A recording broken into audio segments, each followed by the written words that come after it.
My parents skipped my wedding for my sister's beach trip. They told me to get over it. Little did they know, my grandmother's will would make it the most expensive vacation ever. It all started, as it always did, with my sister, Anna. To my parents, Anna wasn't just their daughter. She was the sun, and the rest of us were just planets orbiting her. She was the golden child, the one who could do no wrong. Her achievements, no matter how small, were celebrated with parades, while my successes were met with a polite, almost distracted nod. Growing up, I got used to it. I had to. It was like living with a constant low-grade hum of being second best. If Anna wanted the last piece of cake, she got it. If she needed the car, my plans were canceled. It was just the way things were. I learned to be independent, to rely on myself, because relying on my parents for emotional support was a gamble I usually lost. They loved me, I suppose, in their own way, but their love for Anna was a roaring bonfire, while their love for me felt like a flickering candle they often forgot to check on. This dynamic had shaped my entire life, forcing me to build my own world, my own support system. My fiancé, Liam, was the center of that world. He saw me, truly saw me, not as Anna's sister, but as the woman he wanted to spend his life with. When he proposed, it was the happiest moment of my life. For the first time, I felt like I was someone's number one priority. I was so naive. I thought that maybe, just maybe, my wedding would be the one event so significant that it would finally make them see me. When Liam slid that ring onto my finger, the whole world just stopped. It was this perfect sparkling moment on a quiet evening, just the two of us. He'd made my favorite dinner and his hands were trembling just a little when he asked. I was crying and laughing all at once. It was everything I had ever dreamed of. Of course, the first people I wanted to tell were my parents. I called them, my voice shaking with excitement, and screamed, "I'm engaged!" There was a pause. Then my mom said, "Oh, honey, that's nice. Is the ring pretty?" "Nice? That was it?" My dad mumbled a congratulations in the background before asking if I'd told Anna yet. My heart sank just a little. It was a familiar feeling. I tried to brush it off, telling myself they were just surprised. But when I called Anna, her reaction was even more lukewarm. "Oh, cool. So does this mean you're finally moving out of that tiny apartment?" There was no excitement, no "let me see the ring," no happy squeals. It was just a statement of fact. Liam, bless his heart, tried to cheer me up. He held me close and said, "It doesn't matter. This is about us. We're building our own family now." And he was right. I decided then and there that I wouldn't let their lack of enthusiasm dim my joy. This was my moment, our moment. And I was going to cherish it, with or without their confetti. But deep down, a small, sad part of me still craved their approval, their shared happiness. It was a hope that I would soon learn was completely and utterly misplaced. We dove headfirst into wedding planning, and honestly, it was a blast. Liam and I were a great team. We spent weekends visiting venues, tasting cakes until we felt sick, and debating flower arrangements. I found the perfect dress, an elegant, simple A-line gown that made me feel like a princess. When I tried it on for the first time, I actually cried. I sent a picture to my mom and Anna in our family group chat, my thumb hovering over the send button, filled with a stupid, hopeful flutter. My mom's response came an hour later, a single thumbs-up emoji. Anna didn't reply at all. A few days later, I asked her if she'd seen the picture. She just shrugged and said, "Yeah, it's nice." "A little plain, maybe?" The comment was a tiny little pinprick to my balloon of happiness, but I refused to let it deflate me. My friends, on the other hand, were incredible. My maid of honor, Sarah, cried with me when I found the dress. My bridesmaids threw me a surprise planning party. They were more of a family to me in those moments than my actual family was. We booked a beautiful old barn for the reception, set for a perfect Saturday in early October. The date was circled on our calendar in bright red marker. Every detail we finalized, from the invitations to the band, felt like another brick being laid in the foundation of our new life together. I was so wrapped up in the joy of it all, so focused on the future with Liam, that I didn't see the storm gathering on the horizon. I was about to learn that my family's indifference was far less painful than their deliberate, calculated betrayal. About 4 months before the wedding, we were all having a rare family dinner. It was tense as usual. My parents were asking Anna about her job, her friends, her life, while I mostly just offered to pass the salt. Then out of nowhere, Anna made her announcement. She didn't look at me. She didn't even seem to register that I was in the room. She just turned to my parents, a wide, self-satisfied smile on her face, and said, "Guess what? Me and the girls just booked our annual trip. We're going to this amazing all-inclusive resort in Mexico for a whole week." My mom clapped her hands together. "Oh, sweetie, that's wonderful. You deserve a break." My dad was already asking about the flight details. I felt a cold knot of dread form in my stomach. I took a slow sip of water and asked, my voice dangerously calm, "When are you going, Anna?" She waved her hand dismissively as if it were a trivial detail. "Oh, the first week of October." "We got a great deal?" I just stared at her. "The first week of October. My wedding was on Saturday, October 6th. Her trip, as she then gleefully detailed, was from the 1st to the 8th. She had booked a non-refundable vacation right over the top of my wedding. The room went silent as the realization dawned on everyone. I looked from Anna's smug face to my parents' suddenly uncomfortable expressions. "Anna," I said, my voice barely a whisper. "That's my wedding weekend." She just shrugged. Oops, bad timing, I guess. The oops hung in the air, thick and suffocating. I just stared at my sister, my mind struggling to process the sheer audacity of it. "Oops," I repeated, my voice rising. "Anna, you've known my wedding date for almost a year. It's been on the family calendar. We've talked about it." She started picking at a loose thread on her sweater, refusing to meet my eyes. "Well, I forgot. It's not my fault the cheap flights were for that week. It's non-refundable, you know." My head was spinning. I turned to my parents, my eyes pleading with them. "Mom, Dad, you can't possibly think this is okay." My mom started wringing her hands, a gesture she always made when she was trying to avoid a conflict. "Now, honey, let's not get worked up. It's a simple mistake." My dad chimed in, his voice taking on that placating tone I hated. "Your sister has been under a lot of stress at work. She's been looking forward to this trip for months." I felt like I was in the Twilight Zone. "She just booked it," I nearly yelled. "And what about my stress?" "I'm planning a wedding, the one she's supposed to be a bridesmaid in." They exchanged a look, a silent conversation passing between them that I was not a part of. Then my mom delivered the first major blow. "Well, maybe you can talk to the venue. See if you can move the date?" "Move my wedding?" The wedding that was 4 months away, with dozens of vendors booked and deposits paid, all so Anna could go on her beach trip. I felt the floor drop out from beneath me. "Move my wedding?" I asked, my voice dangerously low. "You want me to move my entire wedding, disrupt the plans of over 100 guests, and lose thousands of dollars in deposits for a beach trip?" My dad squared his shoulders, shifting into protector mode for his precious Anna. "Don't use that tone with your mother. We're just trying to find a solution." A solution. Their solution was for me to dismantle the most important day of my life to accommodate my sister's carelessness. The rage that had been simmering inside me for years began to boil over. "The solution," I said, my voice shaking with fury, "is for Anna to be an adult and either cancel her trip or ask her friends to move it. The solution is for my own family to prioritize my wedding." Anna finally looked up, her eyes flashing with defiance. "Why should I have to cancel? My friends would kill me. Besides, it's just a party. Weddings happen all the time." That one sentence shattered something inside me. Just a party. My commitment to the man I love, the celebration of our future, reduced to just a party. It was then my dad delivered the final fatal blow. "Honey, you need to understand. Anna's trip is non-refundable and she really needs this. Your wedding? Well, it's important, but right now your sister's well-being is the priority." Priority. There was that word. I was not the priority. I never had been. A cold, chilling clarity washed over me. I stood up from the table, my chair scraping harshly against the floor. "Fine," I said, my voice devoid of all emotion. "I understand perfectly." I walked out of that house without another word. I didn't slam the door. I didn't scream. I just left. The silence in my car was deafening as I drove home, the words echoing in my head, "Your sister is the priority." It's just a party. I was numb.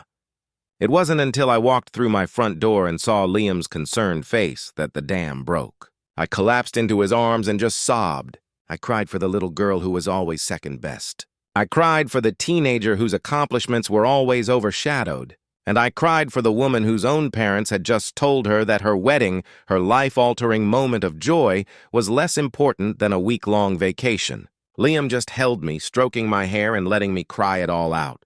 He was furious, but he kept his rage in check for my sake. He just listened, murmuring, "I'm so sorry, my love.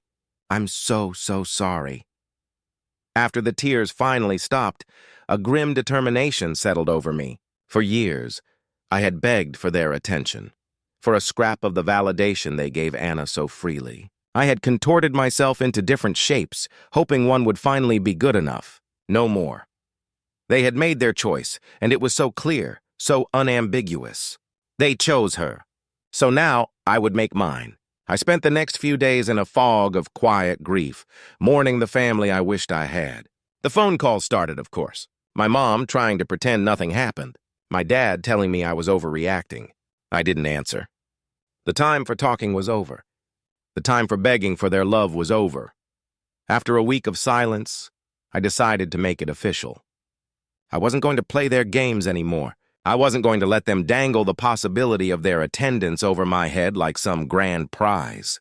I sat down with Liam, took a deep breath, and composed a single joint text message to my parents and Anna. It was short, polite, and absolutely final. I wrote, "After the conversation last week, we've decided it's best if you don't attend the wedding. Your priorities have been made clear, and we don't want anyone at our celebration who feels it's an obligation or an inconvenience. We wish you a wonderful time in Mexico." I hit send before I could second-guess myself. Liam squeezed my hand, his eyes full of support. The response was almost instantaneous. My phone lit up with a call from my mom. I ignored it. Then a text. "You can't be serious! You're uninviting your own parents?" Then my dad. "This is incredibly childish and disrespectful. Call me immediately." Anna sent a string of laughing emojis followed by, "Wow, you're actually crazy. Have fun at your little party, lol." The entitlement was staggering. They genuinely believed they could tell me my wedding was unimportant and then still be welcomed as honored guests. They thought they could have their cake and eat it too, or in this case have their beach trip and still get the front row seat at my party. They had fundamentally misunderstood the situation. This wasn't a negotiation. It wasn't a tantrum. It was a boundary, a line drawn in the sand, ironically enough, and they had just found out they were on the wrong side of it. The wedding day arrived, a crisp, beautiful October Saturday. The sky was a brilliant blue, and the autumn leaves were like fiery jewels. It should have been perfect, and in many ways it was. Walking down the aisle, seeing Liam standing there with tears in his eyes, was a moment of pure, unadulterated joy. Our friends and his family filled the old barn with so much love and laughter that it was almost enough to chase away the shadows. Almost. But I saw them. 2 empty chairs in the front row. My maid of honor, Sarah, had asked if I wanted them removed, but I said no. I wanted the empty space to be a silent testament to the choice they had made. During the reception, while my father-in-law gave a beautiful, heartfelt speech about welcoming me into their family, a wave of sadness washed over me. This was the moment my own dad was supposed to be doing this. This was the dance I was supposed to have with him. Instead, my parents were probably sipping margaritas on a beach, and my sister was posting sunset pictures on Instagram. I pushed the thoughts away, focusing on Liam's hand in mine, on the happy faces of our friends, on the new family I was building. We danced, we ate, we celebrated. It was a wonderful wedding. But it was also a funeral of sorts, the burial of the hope that my family would one day show up for me. As Liam and I drove away that night, under a canopy of stars and cheers from our loved ones, I felt a strange mix of profound happiness and deep, aching loss. Our honeymoon was a much-needed escape. We went to Italy, got lost in the winding streets of Rome, ate our weight in pasta, and just existed together. For 2 weeks, I didn't think about my family at all. It was just me and Liam starting our life. The silence from my parents and sister was complete. I think they expected me to come crawling back after the wedding, full of regret. When I didn't, they seemed to just drop off the face of the earth. It was a strange, hollow peace. When we got back, reality set in. I blocked Anna on social media. I muted my parents' numbers. I didn't want to see her beach photos or hear their half-hearted, guilt-tripping apologies. It wasn't about punishing them anymore. It was about protecting myself. The first few months of marriage were blissful. Liam and I settled into a comfortable routine, building our home, our traditions. But I was also grieving.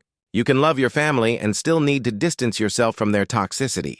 I was mourning the mother-daughter shopping trips I'd never have, the fatherly advice I'd never get, the sisterly bond that was a complete fiction. I threw myself into my work, my friendships, and my marriage. I was building a fortress of happiness, a life so full and joyful that their absence was just a small, quiet corner instead of a gaping hole in the center. I was learning to live without them. I had no idea that my quiet, steadfast grandmother had been watching this all unfold from the sidelines, and that she was about to intervene in the most unexpected way imaginable. About 6 months after the wedding, I got a call from my aunt.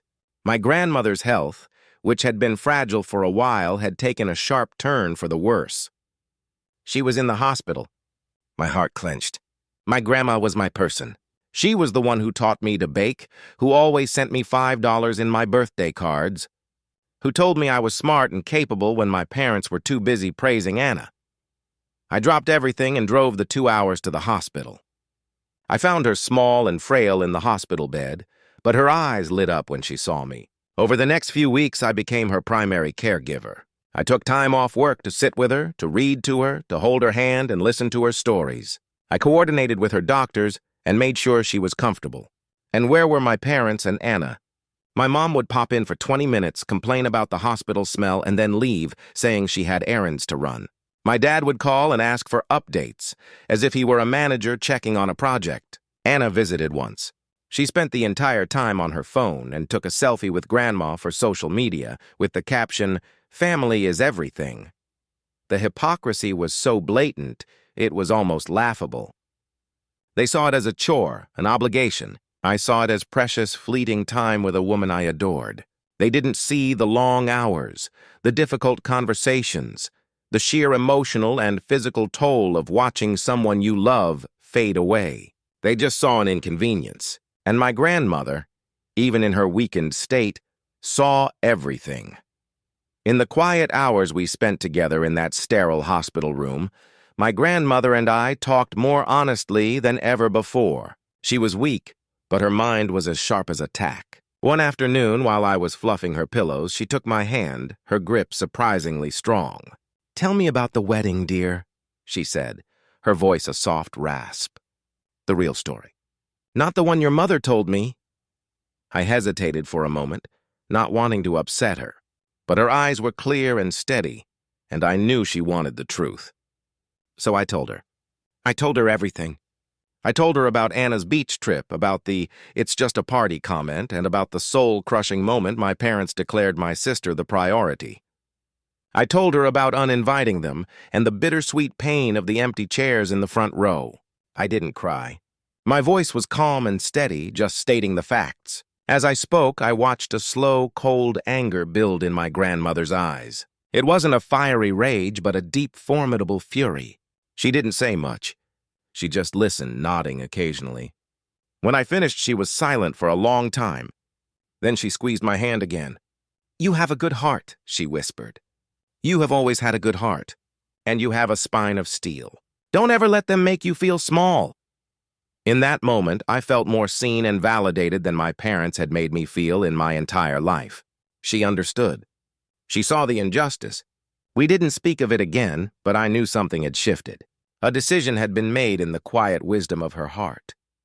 The last few weeks of my grandmother's life were a blur of beeping machines, whispered conversations with nurses, and stolen moments of peace.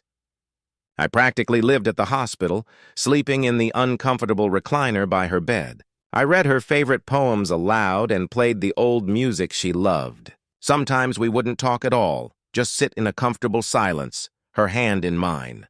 She was getting ready to leave, and I was just trying to make her journey as gentle as possible. My parents and Anna made their obligatory final appearance. They swooped in for a visit that lasted less than an hour. My mom patted Grandma's hand awkwardly, talking about the weather. My dad stood by the door, checking his watch. Anna complained that it was depressing in here. They were like actors playing the part of a grieving family, and they were terrible at it. They couldn't wait to leave. After they left, my grandmother, who had barely spoken all day, opened her eyes and looked at me. "They haven't changed a bit, have they?" she said, a sad, knowing look on her face. "No, Grandma," I replied softly. "They haven't." A few days later, she passed away peacefully in her sleep. I was holding her hand.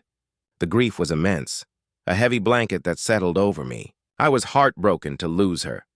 But I was also so incredibly grateful for that final time we had together, for the bond we had solidified in the face of my family's staggering neglect. I had no idea that her final act was one that would protect me, provide for me, and deliver a stunning final verdict on her children's character.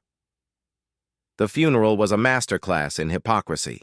My mother wailed, dabbing at her dry eyes with a tissue, accepting condolences with the dramatic flair of a tragic heroine. My father gave a eulogy full of generic platitudes about what a wonderful mother she was, conveniently leaving out the part where they barely visited her in her final years. Anna posted a series of black and white photos of her and Grandma from when she was a child, with a long, rambling caption about how her heart was shattered. It made my stomach turn. I saw my aunts, uncles, and cousins looking at them with a mixture of pity and confusion. They had all seen me at the hospital day in and day out. They knew who had really been there.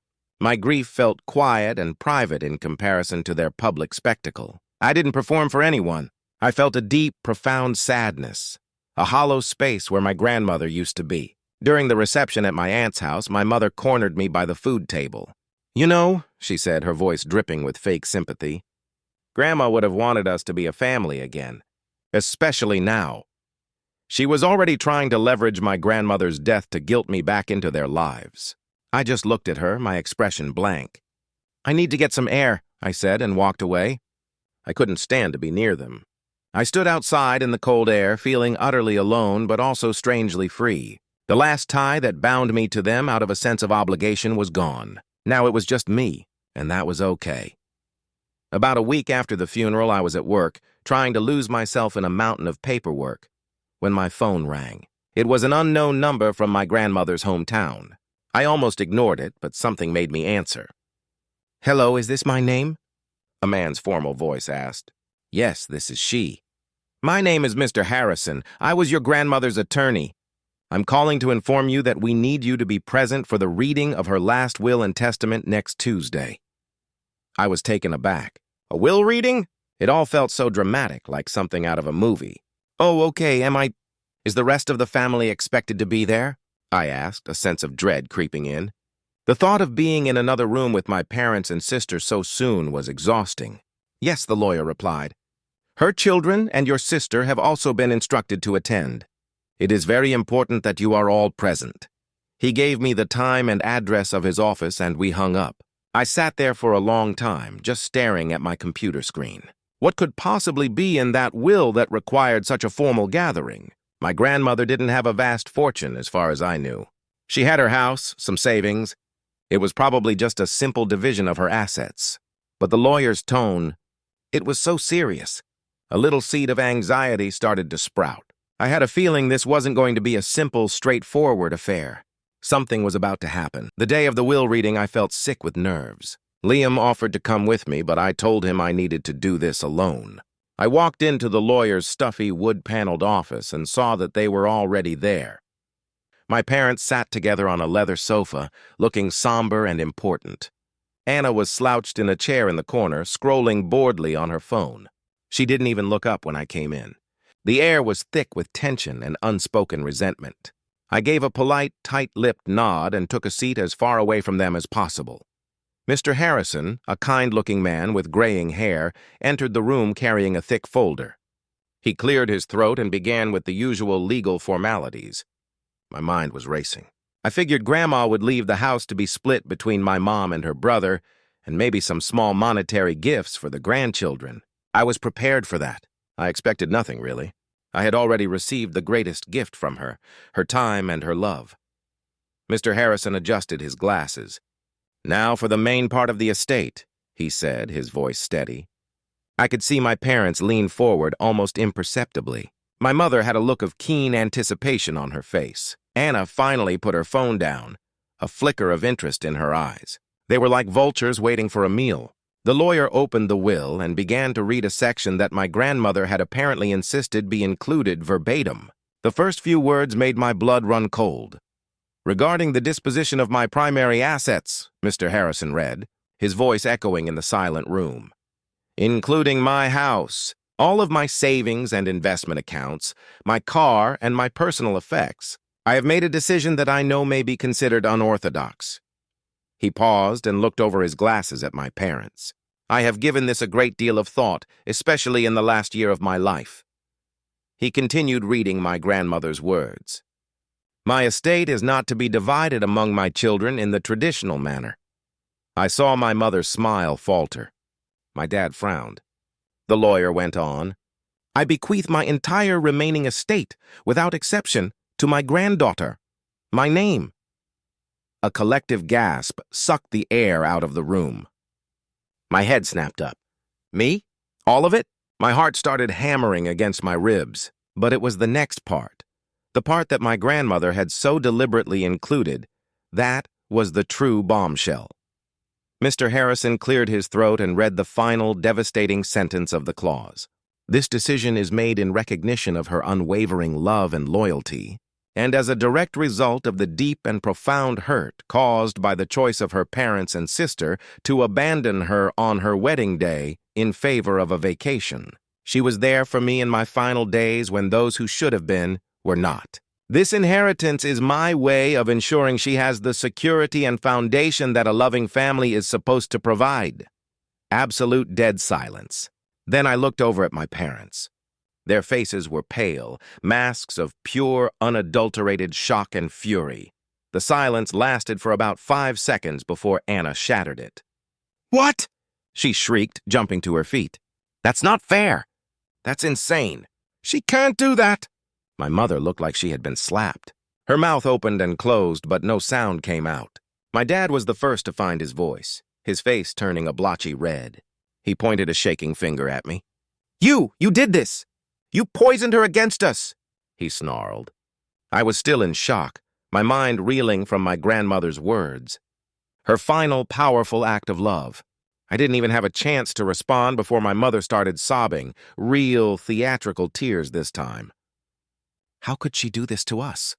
Her own family, after everything we did for her!" she cried, burying her face in her hands. Anna was pacing back and forth like a caged animal. "I'm contesting this.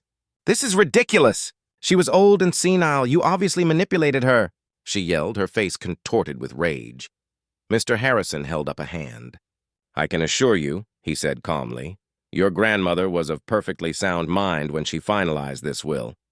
She had 2 different doctors confirm it, and she made her reasoning explicitly clear."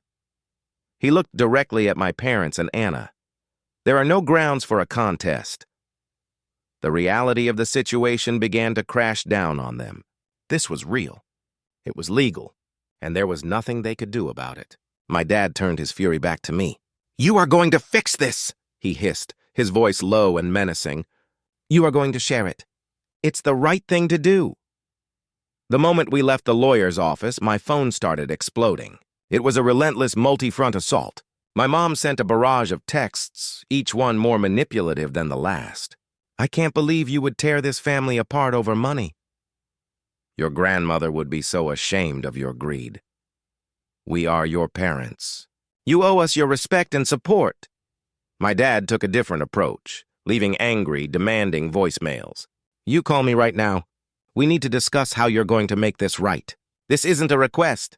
Anna, of course, went straight for the jugular on social media, posting a vague but pointed story about snakes in the family and how some people will do anything for money.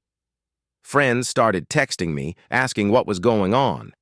It was a coordinated campaign of guilt, shame, and intimidation. They genuinely believed that if they just applied enough pressure, I would break. They thought I was still that little girl who would do anything for a shred of their approval. They couldn't have been more wrong.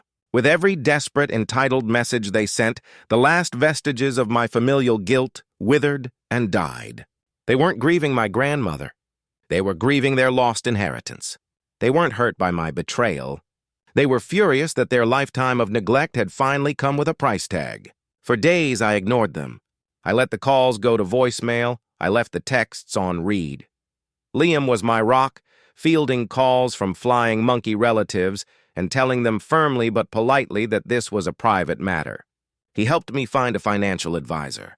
He made me dinner. He reminded me that I had done nothing wrong. After a week of their relentless harassment, I decided I needed to end it, once and for all. I didn't agree to meet them. I didn't want another screaming match. Instead, I sent one final, carefully worded message to the family group chat. "I have received all of your messages," I wrote. "The attempts to guilt, threaten, and shame me will not work. Let me be perfectly clear. You made your choice last year when you decided a beach trip was more important than my wedding. You told me in no uncertain terms that I was not a priority. Grandma saw that. She saw who showed up when it mattered, and she made her own choice. This money, this house, this isn't a lottery I won. It is the direct consequence of your actions. It is the security she gave me because you failed to. There will be no discussion. I will not be fixing this. I will not be sharing anything. This is not a negotiation. This is the end of the conversation. Do not contact me again." I blocked their numbers immediately after sending it. I blocked them on every platform. It was a final, decisive cut. In that moment, a profound sense of peace washed over me. The inheritance wasn't just money. It was freedom. It was a validation from the one person who had always seen me. My parents and sister lost more than an inheritance that day. They lost any chance of reconciliation. They had traded a lifetime with their daughter and sister for a one-week beach trip. And I hope as they live with the consequences of that choice, they realize just how incredibly expensive that vacation truly was.